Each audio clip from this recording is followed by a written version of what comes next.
etiqueta, listo. Ya, pues le damos entonces, estoy grabando, ¿ya?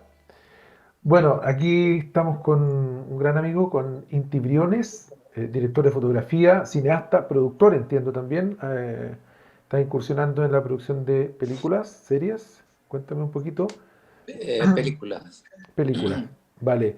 Eh, Chileno, pero con el corazón compartido en principio con Perú. Me contaba también ahora un poquito antes que con Brasil, que ha sido como un poquito su segunda casa donde ha vivido.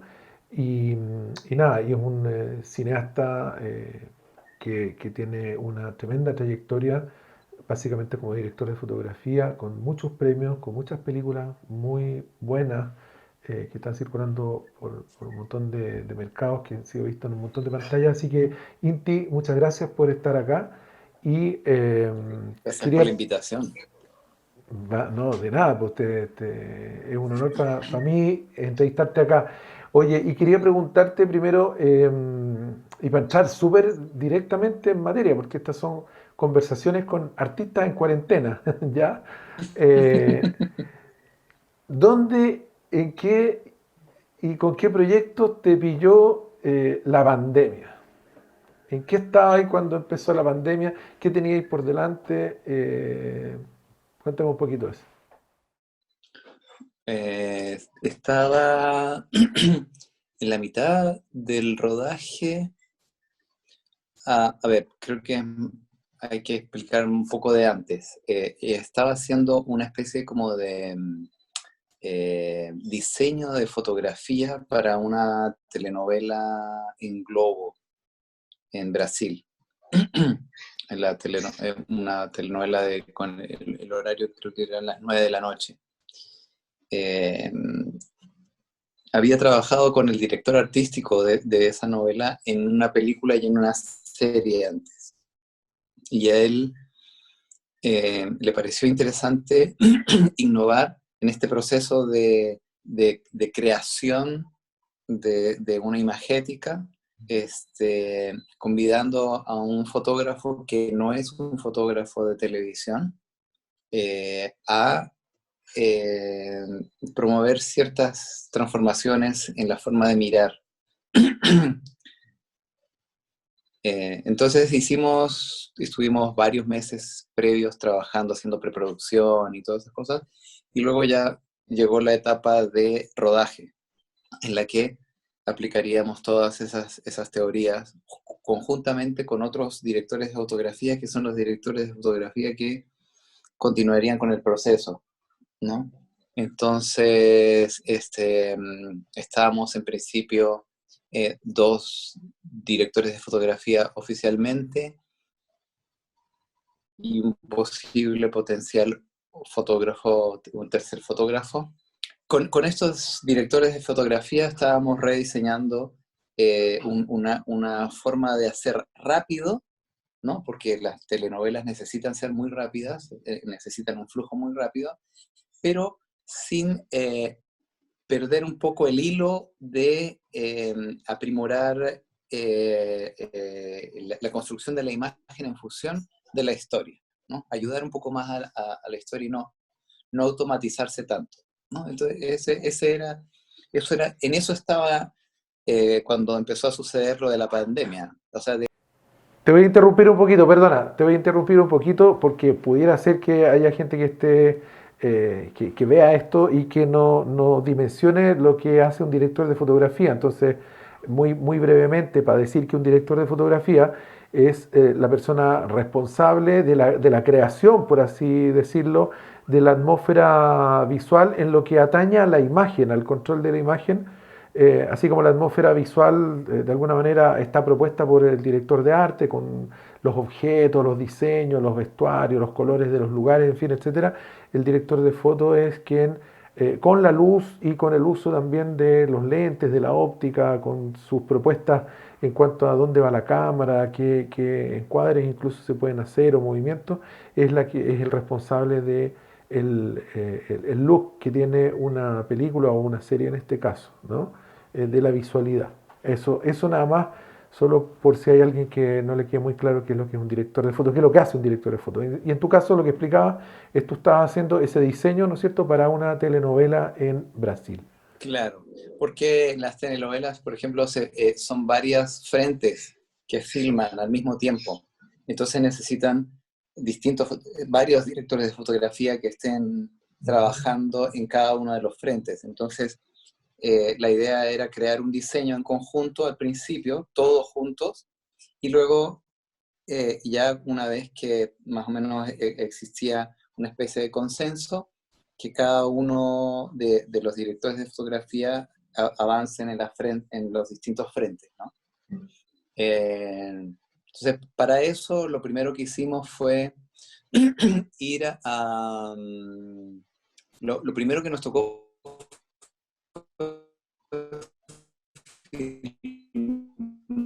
filmar en República Checa, porque hay momentos y algunos momentos presentes también, etcétera, etcétera. Entonces, en esa ocasión, lo que hicimos fue viajar ya con la sensación de que estaba comenzando a suceder algo que era mayor de lo que estábamos imaginando, ¿no? Que ya los aviones estaban comenzando a tomar ciertas medidas, a desinfectar mucho más que antes. Ya existían preguntas si deberíamos viajar con mascarillas o sin mascarillas. Eh, Esa fue la ida, ¿no? Y cuando Espera, regresamos, espera un poquito porque se perdió un poco, se perdió el internet es así, se perdió un poco, yo alcancé a escucharlo, pero yo no sé si se escucha bien, se va a quedar finalmente bien grabado. Ustedes fueron a hacer un trabajo de observación y de estudio y de planificación a la República Checa, eso te entendí bien, ¿cierto? Para la telenovela esta brasilera, ¿sí? exacto. En ese viaje el asunto del coronavirus no estaba tan, tan, todavía Europa no había sido golpeado por tanto. Habían llegado algunos casos, pero no había crisis.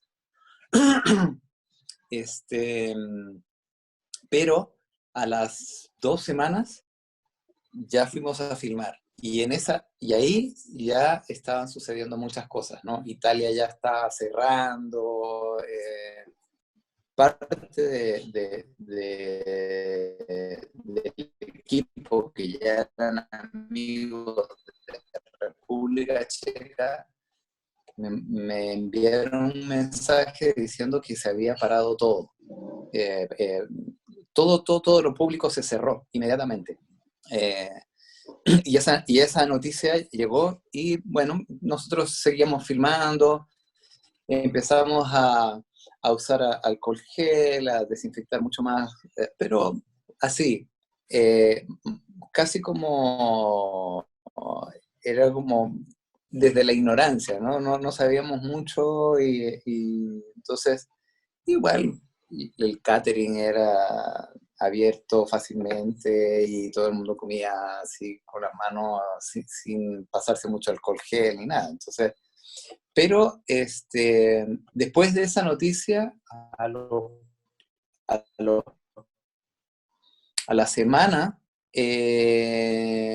nos llamaron de la producción más alta para decirnos que lo más probable es que íbamos a parar una semana para ver qué es lo que pasa con la llegada, qué es lo que está pasando con la llegada del coronavirus a Brasil, porque ya habían varios casos y etcétera, etcétera. Y a partir de eso, eh, ya comenzó a acelerarse todo el proceso, porque durante esa semana eh, yo decidí irme como de cuarentena a un lugar que es un bosque donde hay una casita muy linda, chiquitita, de unos amigos. eh, eh, y me quedé ahí esperando y luego ya la semana siguiente me dijeron, mira, ni regreses porque se va a parar todo. a pasar a ser noticias y todo lo que es producción de ficción y de como que el lado artístico de Globo se detiene todo, se va a parar todo hasta nuevo aviso, ¿no? Y ahí fue que yo decidí venirme ya para Chile porque también se estaban anunciando los posibles cierres de las fronteras y ya no había tanto vuelo, o sea, había un vuelo cada 2 días desde Río hasta Santiago. Entonces, eh, conversando con los productores, bueno, analizamos todos juntos y en realidad lo más eficiente era que yo me regresara a Santiago y que viéramos cómo se desarrollaba todo este proceso de la pandemia. Y Todo esto que, todo, todo esto que tú me... Y aquí estamos. Oye, todo esto que tú me relatas pasó en más o menos ¿cuántos días? desde las primeras noticias del coronavirus en China hasta el momento en que me tomé el avión para acá, yo creo que 1 mes y medio más o menos, en total. Justo en los últimos días en que estábamos filmando también nos empezamos a poner nerviosos porque habían 3 personas, o sea, llegó una persona como con un resfrío muy fuerte y, y fue un resfrío muy fuerte que contagió muy rápido a 2 del equipo. O sea, al día siguiente de filmar con esa persona que estaba resfriada, los otros 2 se enfermaron.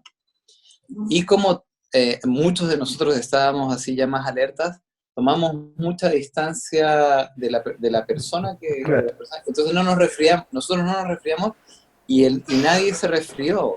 Finalmente, fue increíble porque generalmente en los rodajes lo que suele pasar es que todo el mundo crea anticuerpos resfriándose y pasan 2, 3 días y sigues trabajando y a todo el mundo se contamina y ya después al final, claro, los rezagados son los que se contagian al final, ¿no? Cerrando el rodaje.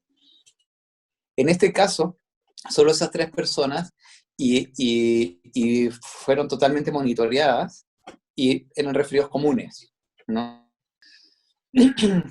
Como la medida que tomó Globo fue así muy atinada, porque finalmente, por lo menos todos nosotros, los del equipo de esa telenovela, pasamos a cuarentena, pudimos ir a cuarentena rápidamente y hicimos bastante teletrabajo. O sea, todos los jueves nos juntábamos a leer los guiones que venían para adelante. Entonces nosotros no nos detuvimos, seguimos trabajando, avanzando en lo que luego iba a venir para ser rodado. Entonces fue como, de alguna manera u otra, nosotros estábamos viendo que hasta fue una oportunidad porque estábamos medio cogotados con el tiempo y de repente nos abrió un campo y ya podía haber lectura y lectura grupal con este mismo sistema.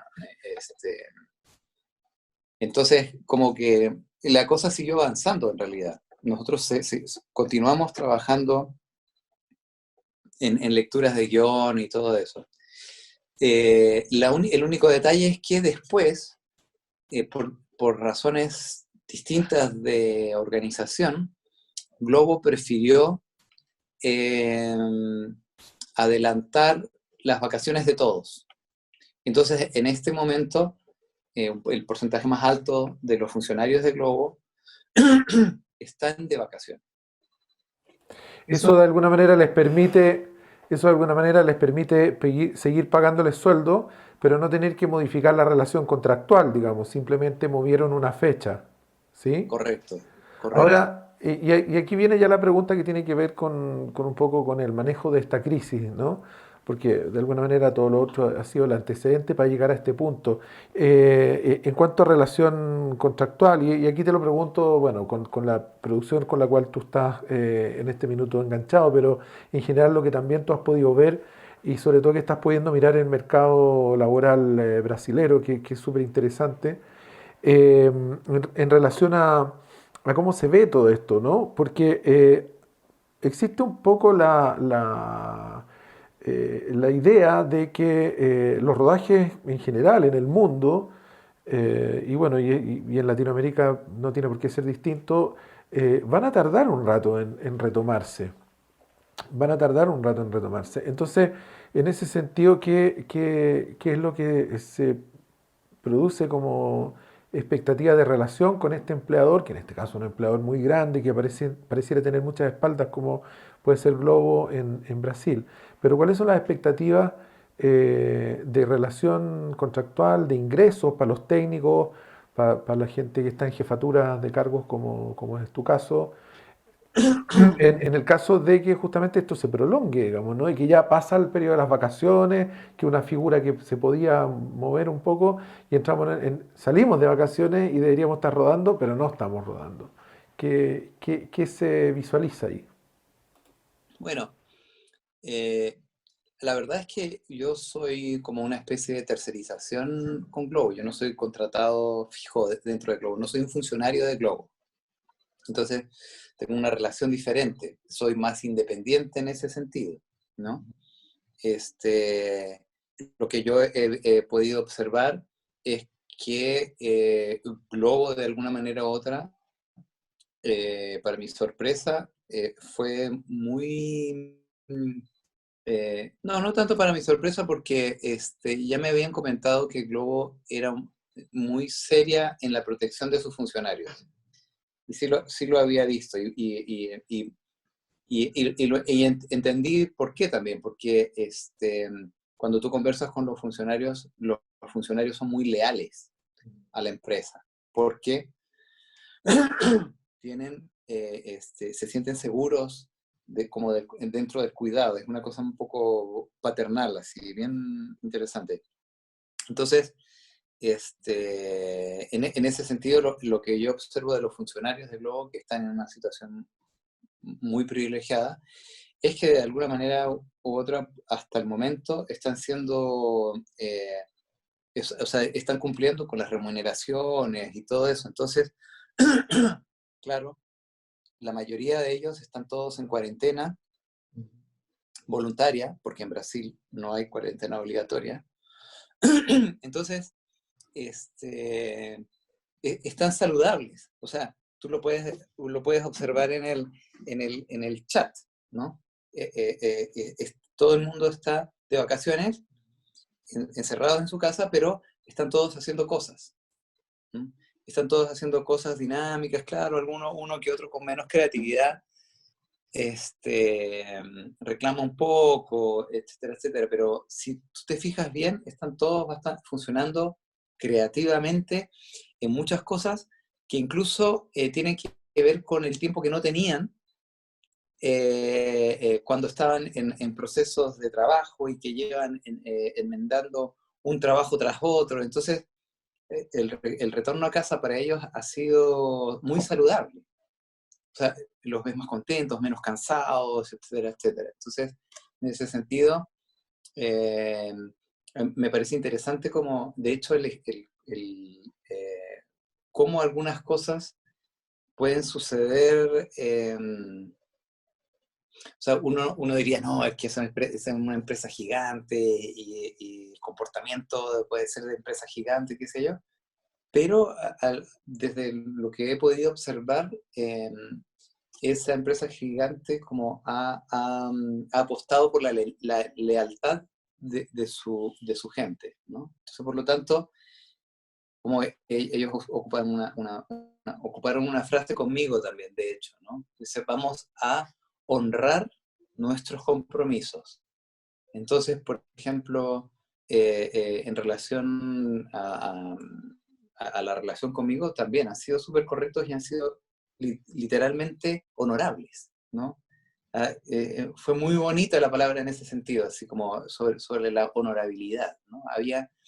Había un principio ético que ellos, así, sin que yo preguntara nada, lo primero que hicieron fue decirme, estimado, usted no se preocupe, no nos vamos a hacer los locos, etcétera, etcétera, vamos a honrar nuestros compromisos. Y realmente así ha sido, ¿no? Entonces, eh, claro, y fue muy particular, porque yo dije, bueno, así como ustedes están honrando, también yo quiero honrar mi trabajo, quiero terminar mi trabajo, porque Claro. ha quedado incompleto y no me gustaría dejar un trabajo incompleto, ¿no? No solamente por una cosa como de volver la mano, sino que porque además también a mí me gusta terminar los trabajos, ¿no? Hacerlo, finalizarlos, para que queden no como un hijo pacho.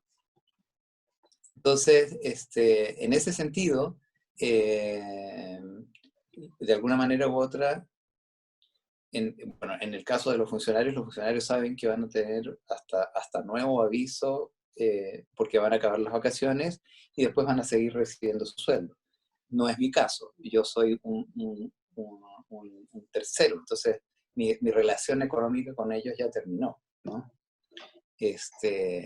Pero en ese sentido sí fui muy privilegiado porque de alguna manera u otra, como ellos honraron, hicieron honores a sus compromisos, entonces eso me ha permitido, no como a a otros colegas, no quedar en la calle, porque muchos colegas trabajan al día, ¿no? O sea, lo que trabajas en este mes se te paga a los 30 días y ya es lo que tú tienes, ¿no? Es como, yo creo que tengo varios amigos que ya con los que he conversado que están comentando que se les están acabando los ahorros, ¿no? Y entonces, por un lado, claro, yo considero que de alguna manera u otra estamos entrando en un proceso de recogernos, de reducir a lo esencial, lo que compramos, lo que necesitamos. O sea, porque en realidad necesitamos agua, luz, una buena temperatura y un par de duchas, y la posibilidad de poder dialogar, leer un poco, etcétera, etcétera. Dentro, así ya pensando en lujos, tener para leer ya es un buen, uno puede agradecer eso, ¿no? Entonces, en ese camino, la sensación que me da es que empezamos a mirar, o sea, a toparnos con la necesidad de cambiar ciertos paradigmas, ¿no? Bueno, como tú has estado también observando, están empezando a aparecer posibles protocolos de rodaje, ¿no? Pero al leerlos, nacen esas preguntas que de alguna manera u otra generaron esta conversación, ¿no? Sí, todo bien, hay protocolos, se pueden haber un tipo de comportamiento, hay teorías de que deberíamos, quienes podemos, quienes estamos más saludables, ser los que se contaminan, ¿no? Y generar anticuerpos, y esos anticuerpos entonces generar una especie como de equilibrio y de dominio. Espera, Espera, esa es una teoría que circula, que tú la has percibido, que circula en el medio audiovisual, o estamos hablando de una teoría general. Yo también la he escuchado, incluso de boca de algunos presidentes o líderes de países, pero quería preguntarte si, por una precisión respecto a esa teoría, ¿tú la has escuchado en el medio audiovisual propiamente? En el medio, lo que pasa es que el medio audiovisual es muy permeable a miles de cosas, ¿no? O sea, toda información que sale rápidamente se reparte en los distintos grupos y ahora con estos mecanismos de redes sociales, etcétera, etcétera, no hay algo que no, o sea, de hecho, lo que estamos viviendo ahora es una especie como de transparencia. Es tanta información que es difícil discernir entre qué cosa es un fake, qué no es un fake, qué cosa es una teoría que puede ser plausible, qué cosa no. En realidad, nosotros los audiovisualistas contamos historias. contamos historias haciéndolas creíbles, ¿no? Queriendo hacer que sean creíbles, ya sea un documental, ya sea una ficción, ya sea un falso documental, lo que sea, ¿no? Eh, este, desde ese espacio, eh, durante todos estos días que hemos estado aquí, en los que hay como una especie como de encierro, ¿no? Y que, bueno, hay que como cuidarse, etcétera, etcétera, uno empieza a ver información de distintas partes, ¿no? Entonces aparecen unos médicos que dicen, miren, nosotros somos personas que se han dedicado a la inmunología durante 30 años, acabamos de hacer unos análisis de todas las bases de datos de los contaminados, no contaminados, muertos, etcétera, etcétera, y de los distintos países, y tenemos, tenemos la sensación de que en realidad dentro de este sistema de curvas, los más sanos tienen que exponerse y los que, como en la época de la lepra, las personas que se contaminan entonces tienen que ser aisladas, no al contrario, ¿no? No aislar a los que están sanos, y etcétera, etcétera. Ahí entonces empiezan a aparecer muchas preguntas en relación como a los distintos movimientos sociales, políticos y todas esas cosas, ¿no? Porque, por ejemplo, aquí en Chile tenías todo estaban sucediendo cosas en términos sociales, eh, eh, que se estaban proponiendo procesos de transformación en relación a la Constitución y todas esas cosas, ¿no? Y de Había un pronto calendario incluso propuesto. había un calendario, el domingo pasado se habrían hecho plebiscitos, etcétera, etcétera. Exacto. Y de repente, ¡prum!, sucede que eh, eh, por ciertas informaciones, eh, esas cosas dejan de suceder, ¿no? Por otro lado, sí tenemos información de personas cercanas, o por lo menos yo tengo personas relativamente cercanas, que sí se contaminaron y que lo pasaron súper mal, ¿no? Entonces, la sensación que yo tengo es que hay un proceso de aceleración, ¿no? ¿Por qué un proceso de aceleración? Porque en realidad esto que estamos viviendo me parece, me da la sensación de que tiene mucho más que ver con algo que se ha venido anunciando hace 30 años, Ya. ¿no? Cuando se habla de calentamiento global, cuando se habla de crisis del ecosistema, cuando se habla de que el exceso, o sea, ¿cómo se dice? El contraste entre muy, muy, muy ricos y muy, muy, muy pobres, lo que genera en realidad o sea, eso hace parte también de este proceso de desconexión con la naturaleza, ¿no? Eh, eh, Somos una sociedad que entre aspas, entre comillas, ha estado batallando por civilizarse.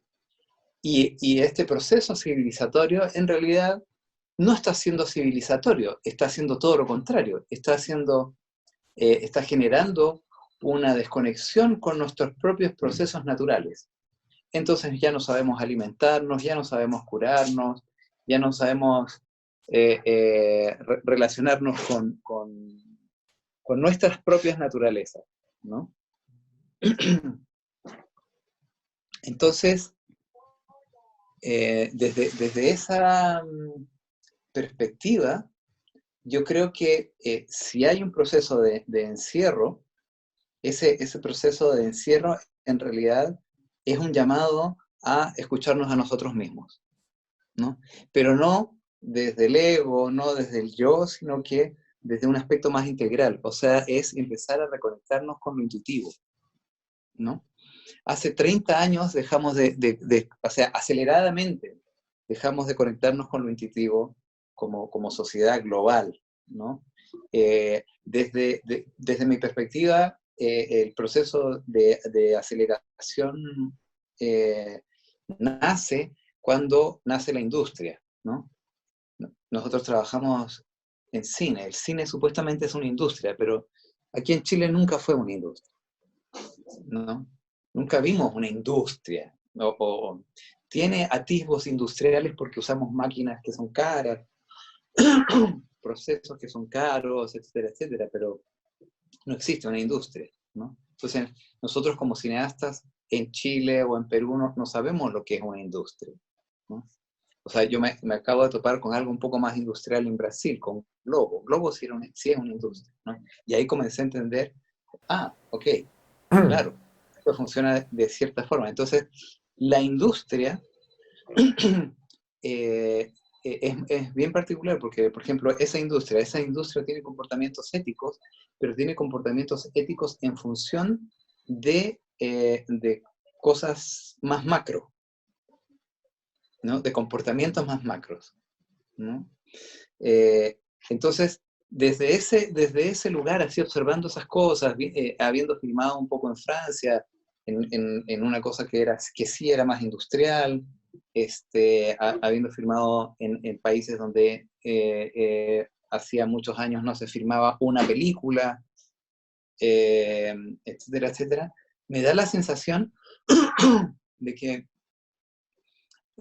hoy día nos estamos dando cuenta que hay algunos patrones de comportamiento, o sea, algunas formas de pensar que están súper relacionadas con algo que es mucho más histórico, ¿no? Eh, este, Claudio Naranjo habla incluso de los bárbaros, ¿no? De cómo en el momento de los bárbaros nosotros nos tuvimos que glorificar, en ese momento tuvimos que empezar a glorificar el ser fuertes, el ser guerreros, el ser, etcétera, etcétera, porque eso es lo que nos permitió soportar las inclemencias del tiempo y sobrevivir a una situación pandémica, ¿no? Pandémica porque también había calentamiento global, derretimiento de cosas, etcétera, etcétera. Entonces, pero en ese momento desarrollamos esa forma de interrelacionarnos, pero nos quedamos ahí, nos quedamos en ese lado, se nos quedó ese pensamiento primitivo de aquella época. Y entonces nos fuimos patriarcalizando, ¿no? Porque en realidad lo que debía llevar la pauta de la construcción de la sociedad y la construcción y las familias, etcétera, etcétera, era esta cosa guerrera, más ruda, etcétera, etcétera, ¿no? Hoy día, así, escuchando a Ailton Krenak, releyendo a Rupert Sheldrake, o releyendo a Krishnamurti y a David Bohm, esas conversaciones que tenían entre científicos y espiritualistas, etcétera, etcétera, uno empieza a tener la sensación de que tenemos que retornar hacia este proceso más intuitivo, ¿no? Y yo creo que más allá de que el bicho, o sea, el virus haya sido creado o no creado, o sea como sea, el llamado hoy día, en este proceso de interiorización, de regresar a las casas, de hacer menos ruido, ¿no? El mundo está haciendo menos ruido, hay menos aviones, menos helicópteros, menos andando, menos autos, etcétera, etcétera. Entonces empezamos a ver que parar no está del todo mal, ¿no? Y que en realidad esa ansiedad, efectivamente, uno entiende que, claro, hay colegas que están eh, enfrentándose al día a día, ¿no? Que o sea, que estaban comiendo, y hay otros que incluso se comieron las semillas, ¿no? Están endeudados. ¿Qué porcentaje de los chilenos tiene deudas? Es la pregunta que tenemos que hacernos, ¿no? hay realidades personales que están siendo súper golpeadas, digamos, ¿no? Entonces, y para bajarlo de nuevo al sector el que nos provee del diario alimento, ¿no? Para bajarlo a esa escala, y es la pregunta que te iba a hacer, ¿cómo ves tú esa perspectiva? Sobre Sobre, En sobre, realidad, sí, sobre, no vamos a hablar de retomar la normalidad, porque ya la palabra normalidad es una palabra que no tiene ningún sentido hace rato, digamos, ¿no? Y sobre todo en Chile, se ha transformado en una palabra infame. es una palabra infame, claro, pero no obstante lo cual, eh, hay una serie de prácticas cotidianas de las personas que no son llegar y cambiarlas, tampoco no nos vamos a reinventar ni como humanidad ni como individuos de la noche a la mañana. Sin embargo, de la noche a la mañana tenemos que seguir generando el sustento para que la gente coma, para que los padres logren alimentar a sus hijos, para que, en fin, todo lo que ya sabemos que significa el diario vivir. Entonces, la pregunta de nuevo te la vuelvo a formular.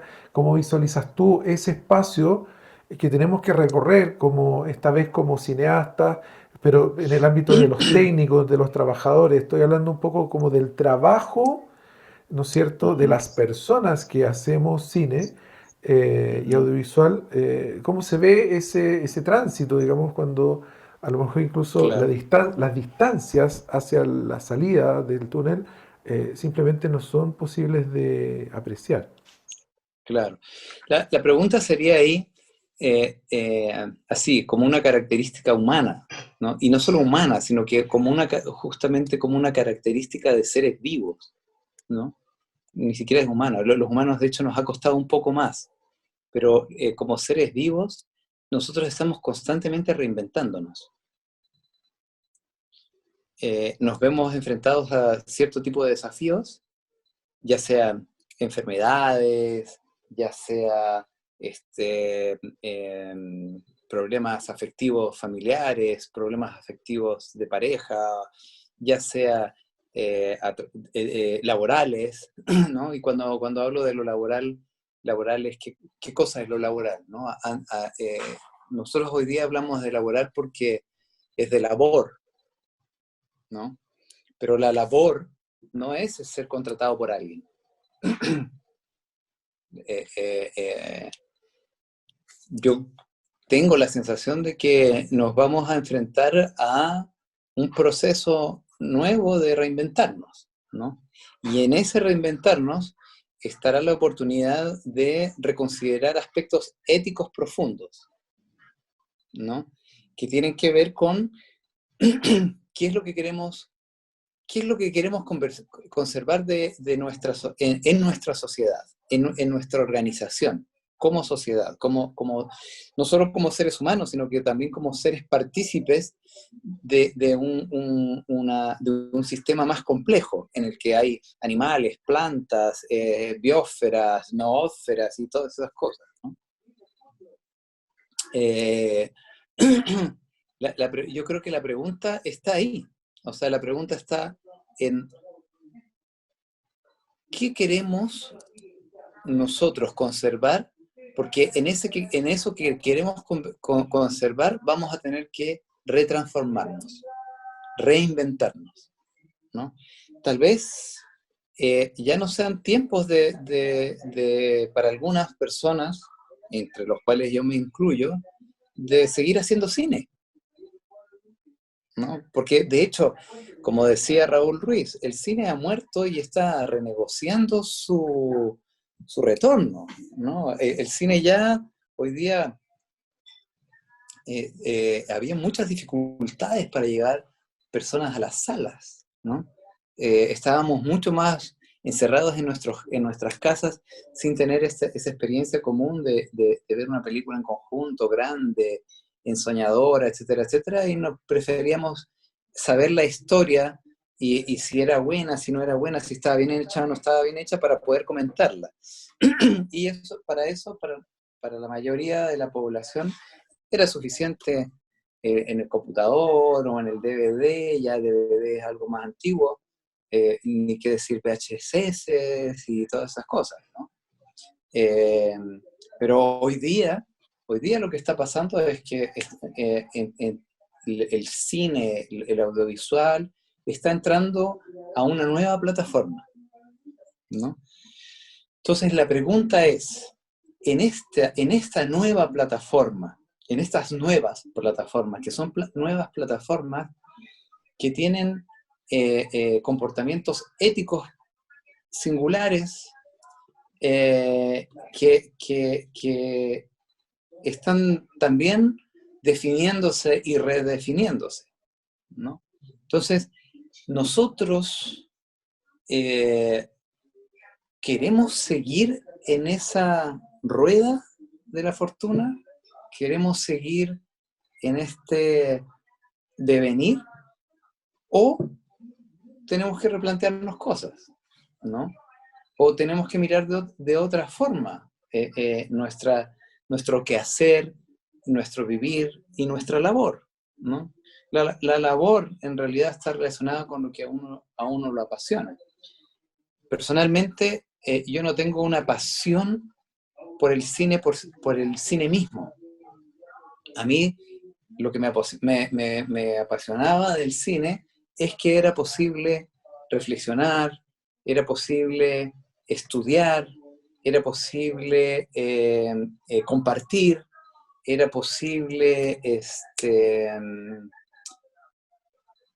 proponerse una participación en la polis, ¿no? La polis como aquel espacio, aquel sistema complejo en el que nosotros queremos habitar, ¿no? Eh, en cierto momento de mi vida yo pensé que el cine podría ser una forma de proponer reflexiones sobre esta polis, ¿no? Sobre aquello que queremos construir como sociedad, no solo para nosotros, para nuestros hijos, para nuestros nietos, para los hijos de nuestros nietos, ¿no? ¿Qué es lo que queremos dejar? ¿Qué es lo que queremos heredarles? No vamos a no, heredar una casa, da lo mismo. Probablemente sea vendida, probablemente sea convertida en dinero y ese dinero después se diluye, ¿no? Como toda energía que tiene que moverse, ¿no? Entonces, en ese contexto, la pregunta que yo me hago es, bueno, tal vez ya es momento de cambiar la plataforma, mudarse de plataforma, ¿no? De plataforma para seguir laburando, ¿no? Y laburando es de laburo, ¿no? De sembrar, de cosechar, ¿no? De cuidar. ¿Estamos haciendo eso realmente? O sea, hacer cine, hacer cine o audiovisual nos está permitiendo hacer eso, nos está permitiendo sembrar, cuidar, cosechar y colaborar en este proceso de sistema más complejo en el que quisiéramos vivir. Y para mí la pregunta está ahí, ¿no? También, por ejemplo, habría que preguntarse qué está pasando con la educación, ¿no? ¿Cómo nos estamos educando? ¿Cómo nuestros hijos se están educando? ¿No? Entonces, hacer películas en esta instancia realmente ofrece una posibilidad de pensar de una forma diferente, es algo que tenemos que preguntarnos. Las nuevas plataformas nos van a permitir hacer películas que eran el tipo de películas que nos hacían pensar cuando las hacíamos, cuando las preparábamos, cuando las compartíamos, cuando nos las criticaban, ¿no? En el amplio sentido de la palabra crítica, ¿no? Crítica como un ejercicio de diálogo. Entonces, eso es lo que tenemos que pensar y observar.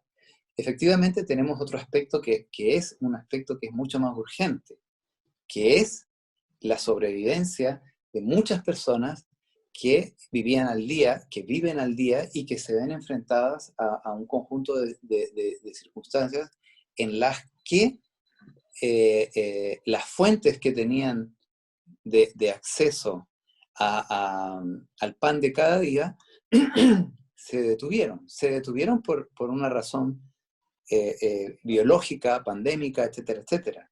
Pero tengo varios amigos ya que ya mudaron y están haciendo otras cosas, Ujú. ¿no?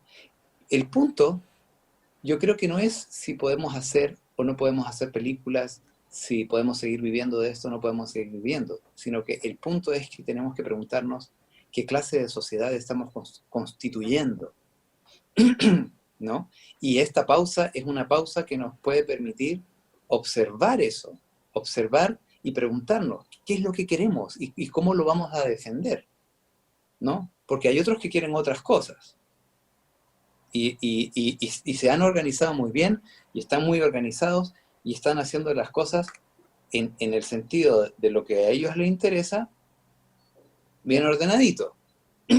Y nosotros estamos sufriendo las consecuencias, ¿no?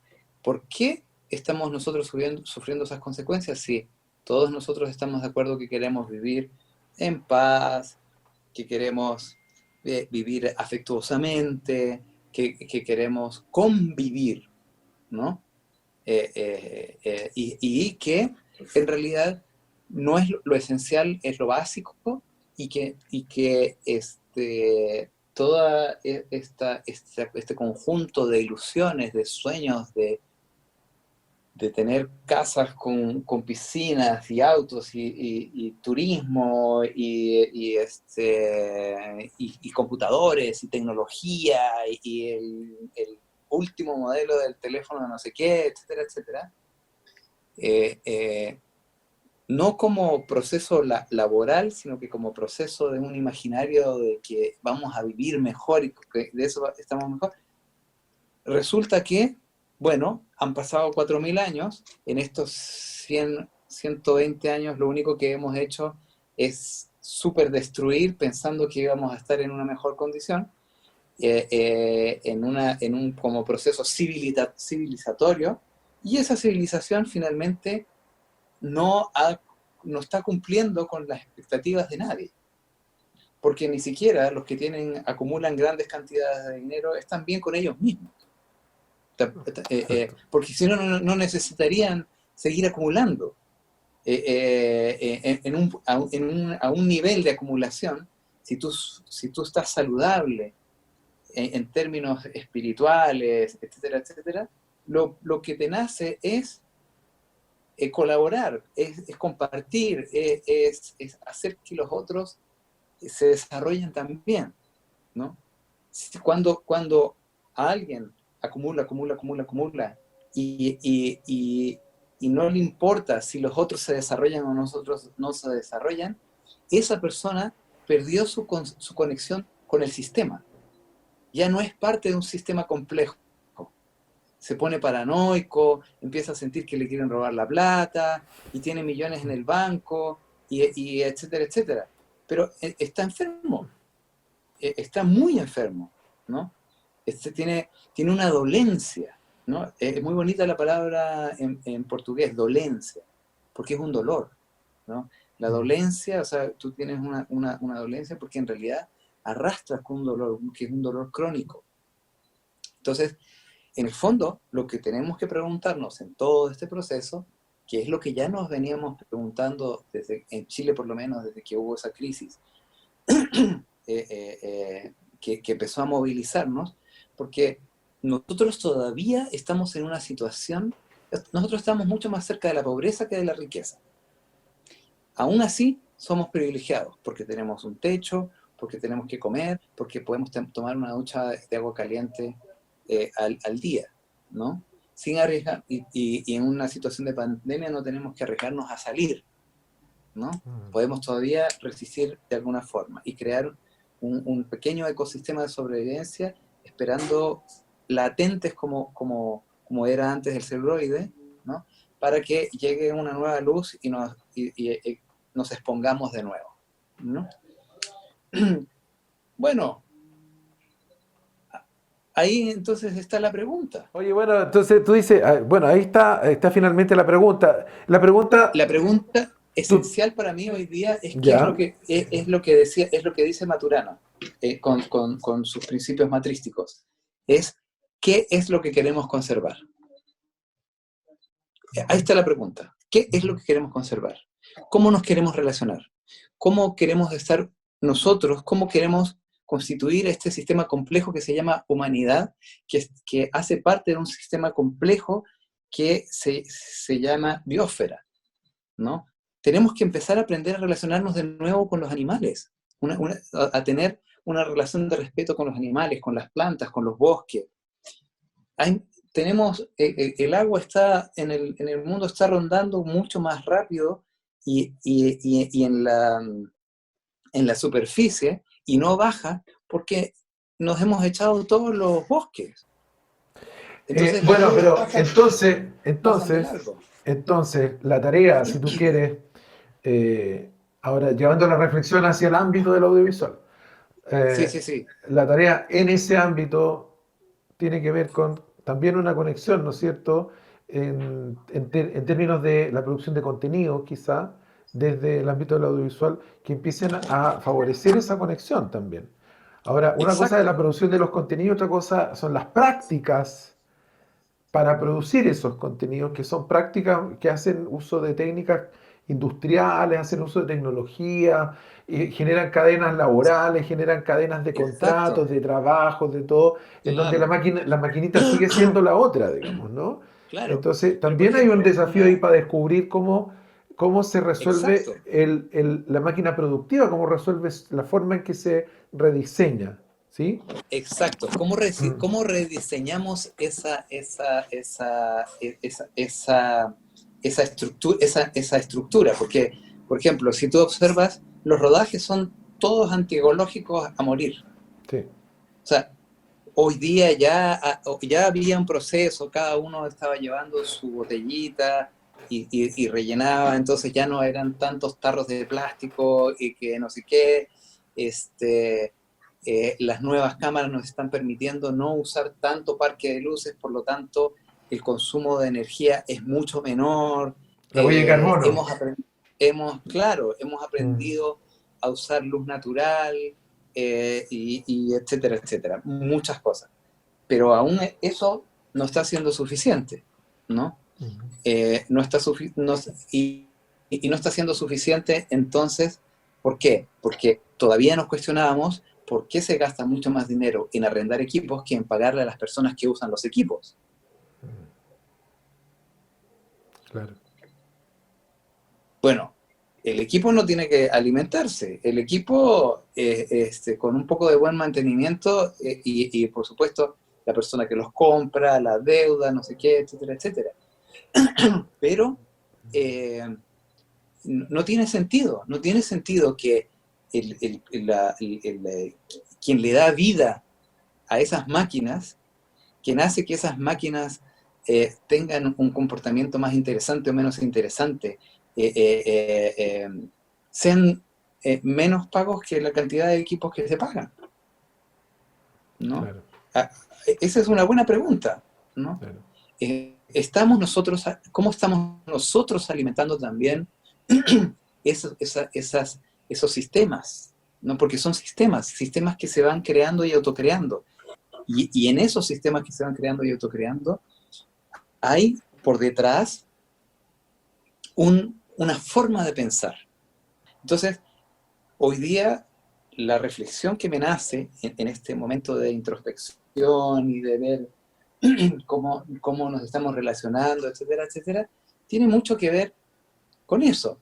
Tiene que ver con cómo nosotros construimos nuestras narraciones, ¿no? Entonces, también, tal vez, con lo que me encanta filmar, con lo que me encanta, tal vez me va a tocar hacer otra cosa.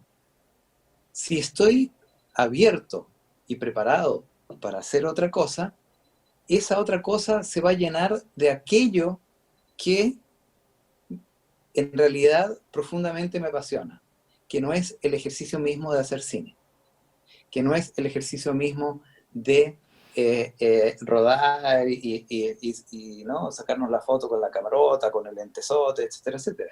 No, eso no tiene sentido ni uno, ¿no? Eso puede servir para decir, mira, sí, yo sé hacer esto, ¿no? Yo sé hacer esto, yo sé sembrar aquí, eso sé hacer, ¿no? He hecho este trabajo, este otro, y así vas desarrollando un proceso de hacer, de laburar, de sembrar, etcétera, etcétera. Pero bueno, si ya no es posible hacer eso, también lo esencial es conservar ese conjunto de preguntas. ¿Quiénes somos? ¿Y cómo queremos organizarnos? ¿No? ¿Qué queremos hacer? Inti nos agarró el tiempo ya. Está tremendo. Me fui por las, me fui por las ¿Ah? ramas. Me fui por Sí, las claro, ramas. pero es que es una, a ver, es una situación que nos pone, nos enfrenta cara a cara con preguntas que ya son mucho más fundamentales, mucho más profundas y mucho más trascendentes que las solas preguntas que tienen que ver con el oficio, con el gremio, en fin, con el metro cuadrado en el cual uno se desenvuelve. Y que, claro, y que nos obligan a mirar todas estas otras temáticas. Yo te agradezco, Inti, por el vuelo que le diste además a esta conversación. Te cuento al tiro que te voy a tener que editar porque esto hay que Sin dejarlo más duda. cortito, pero voy a intentar hacer lo más fiel posible con la mayoría de las ideas que tú has dejado sembradas y sobre todo las preguntas porque dentro de las preguntas que tú has dejado instaladas justamente están las misiones o la misión que tiene hacia el futuro todo lo que significa la producción de contenidos audiovisuales, ni más ni menos, digamos, ¿no? Es Claro, decir, claro. una humanidad que viene produciendo contenidos de todo tipo desde hace siglos y que en los últimos 100, 120 años se ha ido parapetando cada vez más en los contenidos audiovisuales y que en este particular momento de la historia de la humanidad esos contenidos tienen que entrar todos en revisión, los procesos que los generan también y por supuesto lo que dices tú, el papel que individualmente jugamos cada uno de nosotros en la sociedad. Así que Claro, te agradezco muchísimo, claro. Inti, No, lo que nos has imagínate, contado. estaba pensando justo ahora que me decías eso, ¿no? Imagínate, nosotros empezamos nuestra historia escrita, así, las grandes películas, los bestsellers, todas las epopeyas, empezaron con Homero, con el ciego Homero, ¿no? El ciego Homero nos hizo imaginar una cantidad enorme de cosas. Nos escribió una cantidad de cosas que son puras Exacto. imágenes. Y era un ciego.